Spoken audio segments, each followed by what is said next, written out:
What is up, everyone? Brandon Ferst, aka First Report, representing the First Off the Bench Podcast Network.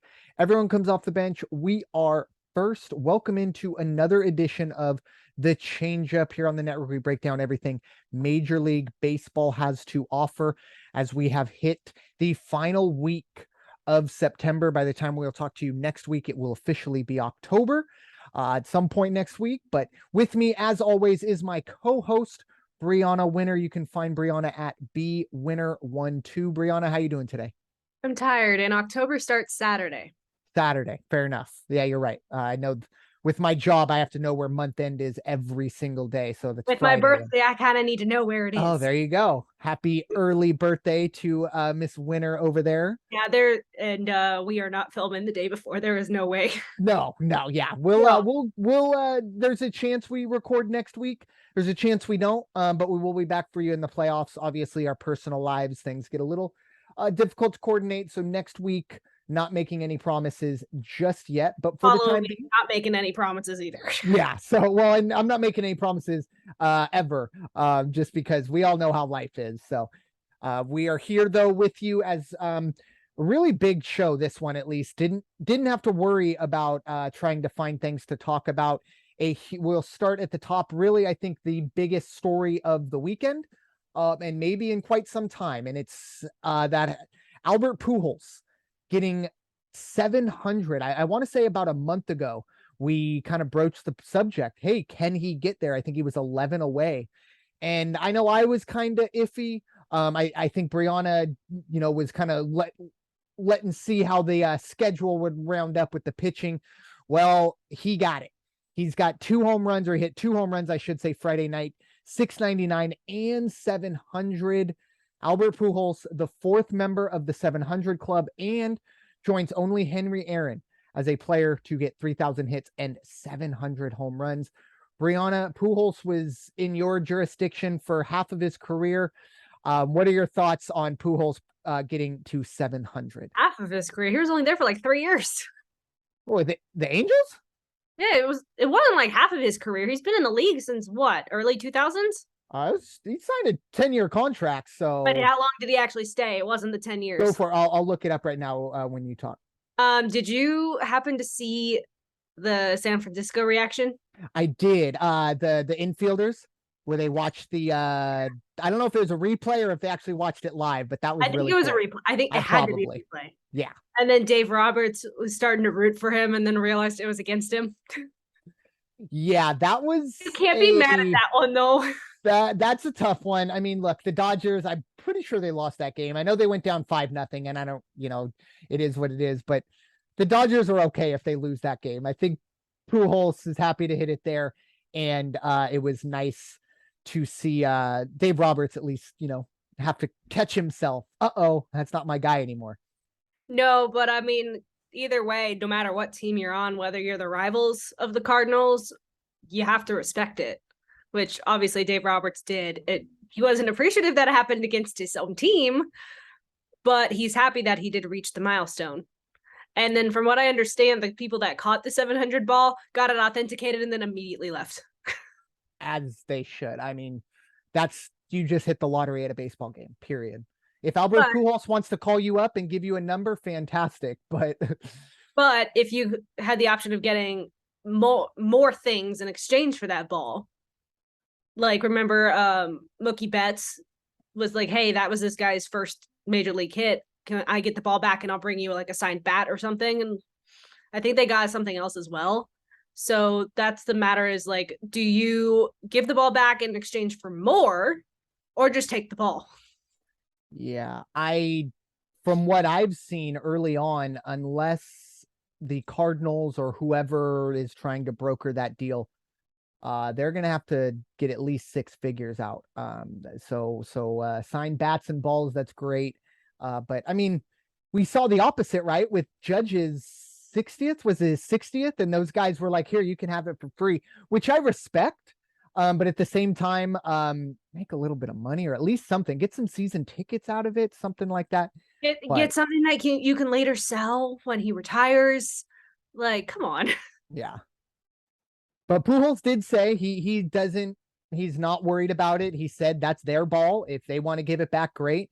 But if not, no problem. And I respect that from Pujols. I think he's a grizzled vet. He knows, look, no matter if he has the ball or not, he hits 700. So I think he'll be okay. But just an update. Oh, yeah, you're right. Yeah. I mean, it's what we got 2 weeks left or almost a week, 10 games left for a lot of these teams. So we'll see where he ends up. But I'm just glad we're not having to go into the last weekend of, is he going to end at 699? Because that would have been, I mean, as much as I joke, you come back for next year, he's not going to do that. He would have never done that. It's not just suit him up and show up to the ballpark to get ready for a season. That's not the case. But just to update, it was 9.5 seasons. Last year was the last half of the year would have been his 10th with the Angels. But yeah. So yeah, I considering how he played toward the end of that, it felt like 3. Yeah. I understand that. At that point. Yeah, I understand the confusion there. No, but for me, I'm incredibly grateful. And Albert Pujols, I believe, for me, is the first batter that I can remember his first home run all the way to 700. I think a lot of us, at least for me, the McGuires and the Bondses, they were doing their thing while I was still figuring out what a baseball was. That's not the case with Pujols. I saw him from the beginning and obviously see him at the end. There was a lot of frustration when he played against us. And I didn't like him a lot of the times, but you know what? He's a class act. And he's a surefire first ballot, gotta be hopefully unanimous Hall of Famer. We'll see how that goes, but he does have 7 home runs. We don't have to worry about that, but we do have a couple teams that are going to be a little worried, at least. Don Mattingly out there in Miami, he's gotten the axe, or at least has been a mutual separation. He will not return next year. It's a bit of a surprise. I really do like Don Mattingly. I think he works well there, but they're going to go in a different direction next year. And Tony Larussa, another manager who's been kind of on the hot seat, talked about a lot. He will not return for the rest of this year. No future plans, at least. No one said one way or another about 2023, but due to some medical issues, Tony Larussa will not be returning to the dugout this year to coach the White Sox. The White Sox were eliminated from the AL Central and are probably a game or 2 away from being eliminated altogether. I think their elimination number is 3 right now in the wild card, so that could happen in the next day or 2. So White Sox and Marlins, at least for the White Sox this year, looking in a different direction. The Marlins looking in a different direction in the future. Bryanna, what are your thoughts? Well, I mean, nobody wants Larussa to, at least people in Chicago don't want Larussa coming back. So I guess we'll see what happens there. He has not been the best for them. And the fact that they were leading for a really long time, and even last year they did so well, and then this year something just fell apart. Don't know what it was, but it was just not good for them. I don't think you can blame injuries, because last year this team, besides the Yankees, was the most injured team. They might have been even more injured than the Yankees if you go back and look at it. They did well last year. Exactly. So you can't sit here and point to the injuries. I mean, I feel like they're healthy.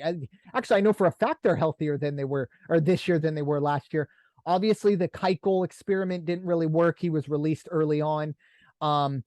It's still a young team. I don't think this is the end of the White Sox reign, whether LaRussa comes back or not. But it's probably the end of LaRussa's time in Chicago. I would, if I'm and I am a gambling man, I would bet on him not returning next year. I think it would be a big surprise to see him return next year, especially with the big fish that's out there. I bring up Miami in the Marlins. I don't know if that's a Joe Madden destination. He's going to have to take a lot of convincing to get there. But obviously, when you do talk about a coaching vacancy right now, you got 3 of them right now. You got Texas, Philadelphia, and now Miami. And there may be others. Those are just ones that I thought off the top of my, out there in Anaheim as well, now that I think about it. But there are going to be plenty of options. Obviously, Joe Madden's not going back to Anaheim, but Joe will have plenty of options to kind of look around. I just feel like it's got to be a perfect match for Joe Madden to go to Miami. It's not the team that he normally takes a hold of, but we'll see how that goes. Maybe Derek Jeter figures out how to, convince Mr. Madden. But moving on to some history in the Bronx, or at least we're waiting on history in the Bronx.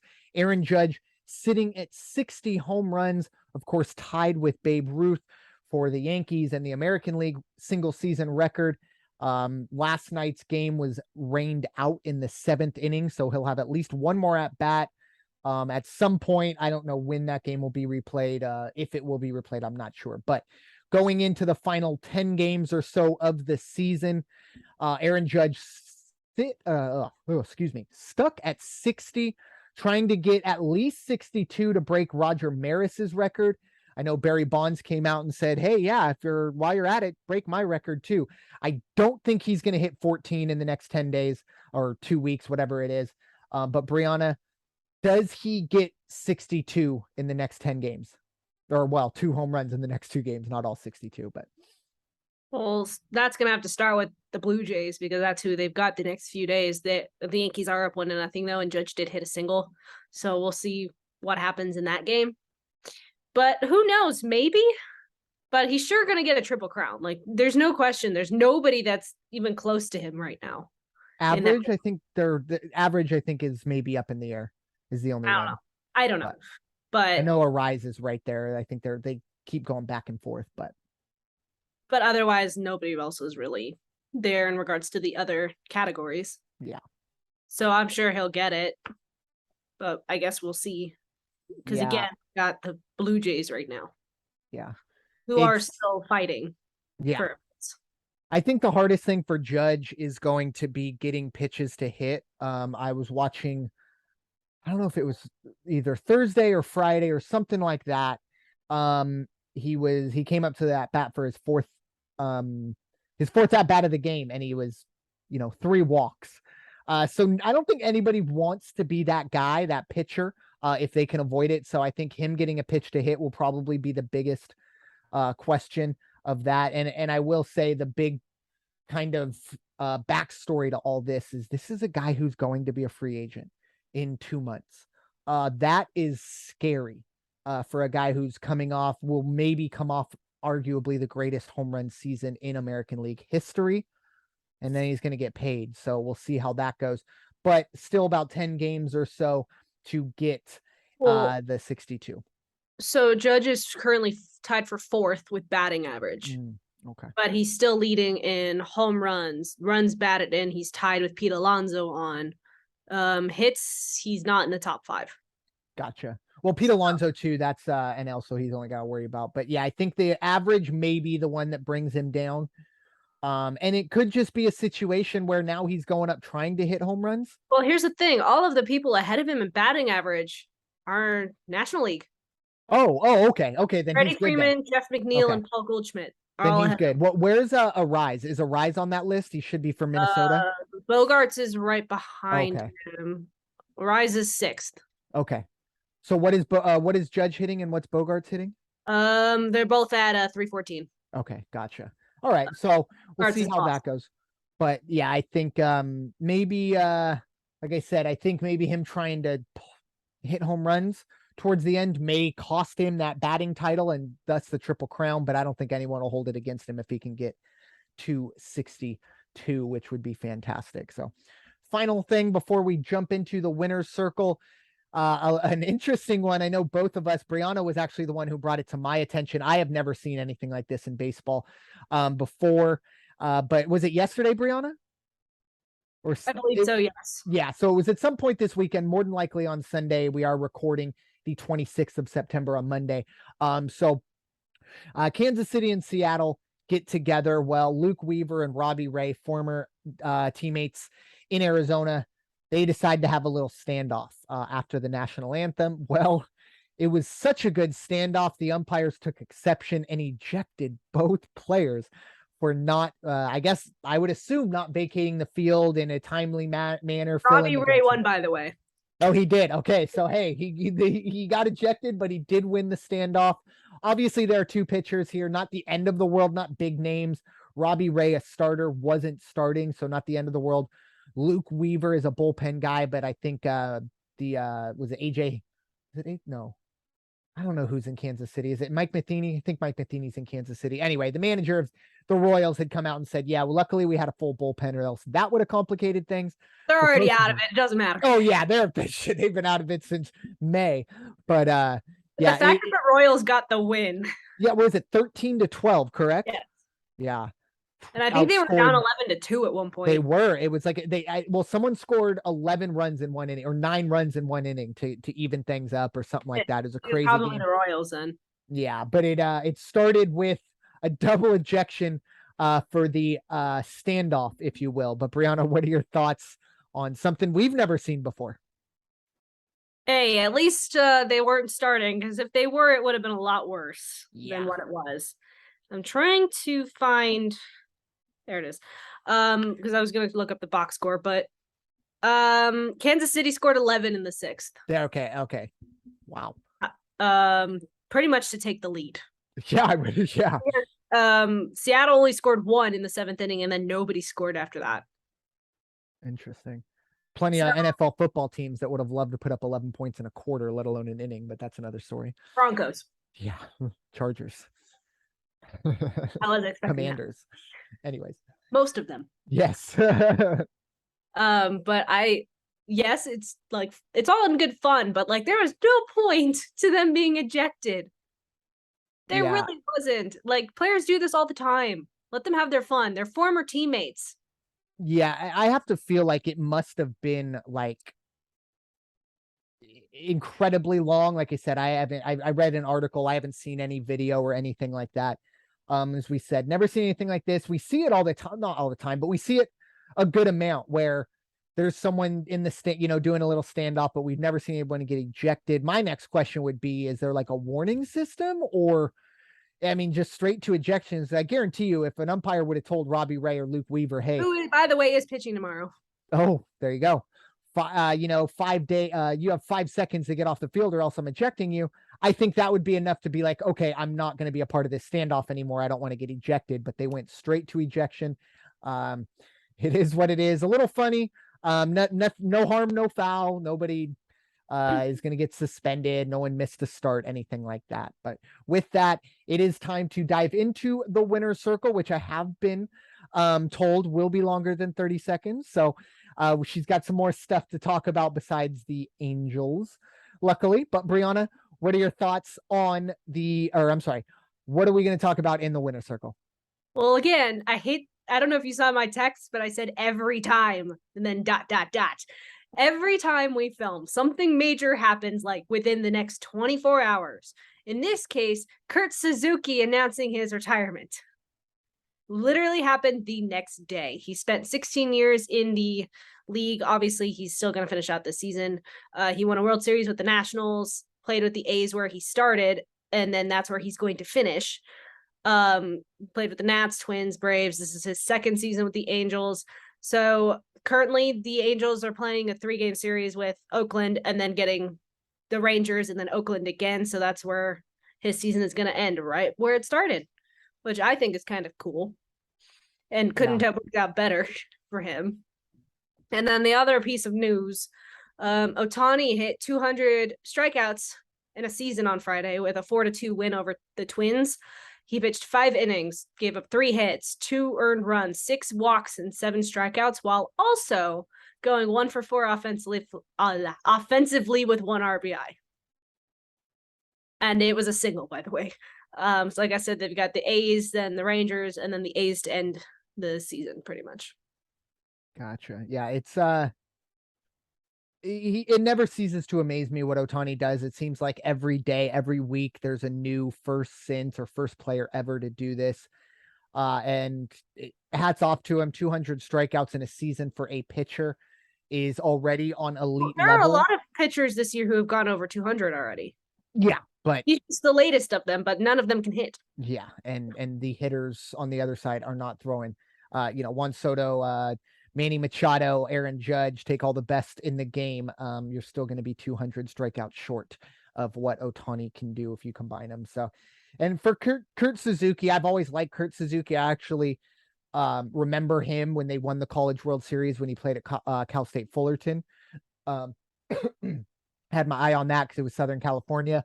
And ever since then, he was never a guy that, you know, is going to hit for power or anything like that, but he was always an elite defender, and a lot of teams for a while, and even still now, prefer a defensive catcher over a guy who can't hit his weight. But Kurt Suzuki, really, really good career. 16 years as a major league catcher. Oh, my knees hurt thinking about that. But hats off to him. Great career. And Bryanna, what you got? My knees hurt after 5 years. Exactly. I was a catcher, I think, for But then off again, and on for I also 2 haven't years. caught in 8 years. So Yeah. I can't So, imagine 16 years straight. yeah. Knee savers or not.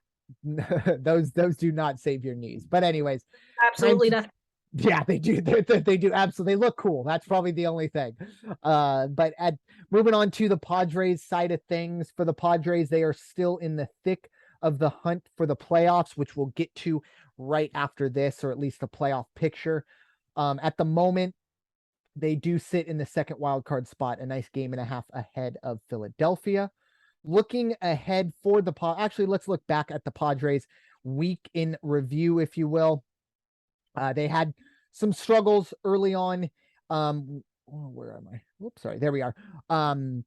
With Colorado this past weekend, they did lose Friday night, but they fought back, won back-to-back games, 9-3 and then 13-6 over Colorado. Get the job done. Couple that with a very strong showing against the Cardinals midweek, where they actually won the first 2 games without giving up a run. They had won 5-1 and 1-0. Unfortunately, a grand slam from Brendan Donovan on Thursday's final game did give St. Louis one of the 3 games. They did win that game 5-4. For the Padres, though, looking ahead, it is nothing but home games for the next, 9 games. It is all about these 9 games at home. Dodgers starting Tuesday through Thursday. That's going to be a tough one. White Sox, oddly enough, yeah. So the White Sox for 3 this weekend, and then 3 against the Giants next week when the playoffs do begin. They'll get started, I believe, on the 7th. So 2 weeks from this Friday. It's going to be interesting. 3 good teams coming in. Will they have a whole lot to play for? That's the big question. The Dodgers have clinched everything. They're best team in the National League. They won the West. Technically, they don't have anything to play for, but it is still a rivalry game. And then for the White Sox, by the time the White Sox come in this weekend to face the Padres, there's a very good chance they will have been completely eliminated from all playoff scenarios. So they might not have a whole lot to play for. And then the Giants are, I believe, probably going to be eliminated either tonight or tomorrow. Their elimination number is 1, if it hasn't already been down to 0. So 3 good teams, but 3 teams that are coming in with not a whole lot to play for. I think that works well for the Padres. There's going to be hopefully a lot of Padre fans there for the Dodger series and Giant series, along with the White Sox series. But for the Padres, it's the destiny is in your hands. It's probably one of the more overused cliches in sports, but it's true. They control their own destiny. If they win, they're going to make the playoffs, period. If they start to struggle, they'll have to rely on other teams to struggle. But the big question now for the Padres, because it does look like the Mets are going to hold on in the East. Would the Padres rather get that 5 seed or that AKA second wildcard spot and then have to go straight to Atlanta? And then take care of that. And if they do take care of that, they would face the Dodgers, I believe, in the next round. It's, for me, I just want to make the playoffs if I'm a Padre fan. The seeding, it is what it is, but I believe that the 6th seed is actually easier in my mind, because I think the Cardinals are an easier team to beat. We just showed that last week. And after that, I believe they would then go to the Mets, where the Padres have had success against the Mets going forward. But with that, it is time to look at the playoff picture as it stands. As I said, about 9 or 10 games for every team left. Essentially, the last little run, essentially, for this. So the AL playoff picture starts at the top. Unfortunately, 2 teams that neither of us are too fond of. I'd rather have one over the other, though. Yeah, you're right. Houston, at the moment, is the 1 seed. The Yankees are the 2 seed. The Guardians are the 3 seed. All 3 of those teams have clinched their divisions. They will not go any lower than the 3 spot. I think Houston probably will be getting close to clinching that. The Guardians have no chance to move up. So they'll be locked in as the 3 seed. But behind them, you have the 4 seed, the Toronto Blue Jays, the Tampa Bay Rays sit in the 5 seed, and the Seattle Mariners looking like they are going to be a playoff team. They are the final wildcard team, the 6 seed at the moment. And you look at this on the teams outside looking in. Baltimore, really great story for them, but it looks a little too late. They are 4 games back. And then, of course, you have the White Sox. I mentioned earlier, they are probably hours away from being eliminated from playoff contention. They are 7.5 games back of Seattle. Bryanna, do you see any change? Do you see Baltimore or Chicago getting in? Or do you see any change to the seeding in the American League before next Thursday when the season ends? I really don't, but there again, 2 teams on this list are kind of a shocker. One of them being Baltimore, who look, we never thought they would ever be in this position. No, not Seattle, we kind of didn't know something was going to happen, especially after a fire was lit under them last year. And then obviously the Guardians, who we didn't think was going to win that division. Yeah. We thought it was going to be the White Sox, or for a while, actually, the Twins. Yeah, Twins. And then they do what Twins do. And the White Sox did what the White Sox do. Yep. I think the shocker is also the Yankees stayed healthy. Yeah. And they weathered that post All-Star break. I mean, they went from 12, 13 games up to, I don't know whether it was Toronto or Tampa got within 3 or 4 games, and now it's opened back up again. Yeah. It's Toronto. And it's opened back up again. I was just looking at the standings. It's, I don't want to say impossible, but it's very improbable for the Yankees to overtake the Astros at the moment. They are 6 games. 6 games back of the Astros with, the Astros have 8 games to go. So they're going to need a lot of help. So more than likely, these are probably the top 6 teams. This is what the playoffs are going to be. And that would mean you would see Seattle head to Cleveland and then Tampa head to Toronto. Now the Toronto Tampa, let me just make sure that that could move. No, actually Seattle and Tampa. Seattle's only a half game back. So that could be some movement there. I think Toronto's pretty safe, 2.5 games up for that 3rd seed. But moving on to the National League playoff picture, a little bit more of a, I guess, up in the air. But the 1 seed is not up in the air. It is the Dodgers. They've clinched everything they've needed to clinch. The New York Mets at the moment are the 2 seed. They have clinched a playoff berth, but that's it. St. Louis sits at the 3 seed. They have yet to clinch, but they are very close to. They have a 6.5 game lead on Milwaukee. They will clinch more than likely this week. And then you have Atlanta as the first wild card team, or the 4 seed. They have clinched a playoff spot as well. Once again, the division's still up for grabs. They're a 1.5 games behind the Mets in the NL East. And then you have the San Diego Padres and the Philadelphia Phillies as the 5 and the 6 seeds. Really only one team that can sneak their way in here, and that's the Milwaukee Brewers. Despite being 6.5 games back in the Central, they are only a 1.5 games back in the wild card, and the Phillies are struggling of late. They are 3-7 in their last 10, and they've lost 2 straight. So Milwaukee's looking at that as an opportunity to make a move. Bryanna, what are your thoughts? Do you see any movement here in this playoff picture? At least not with the Phillies. Okay. Well, the Phillies have the Cubs this week. Okay. The Mets have the Nationals. So it's kind of like either way. So Mets, I think, are going to be fine where they're at. The Braves have Nationals and Mets. So that's going to be the series that's going to really determine what happens with that. So there is a chance that Atlanta will clinch. St. Louis is going to clinch within the next 48 hours. I'm going to tell you that right now. Milwaukee's got no chance. They were doing so well, though.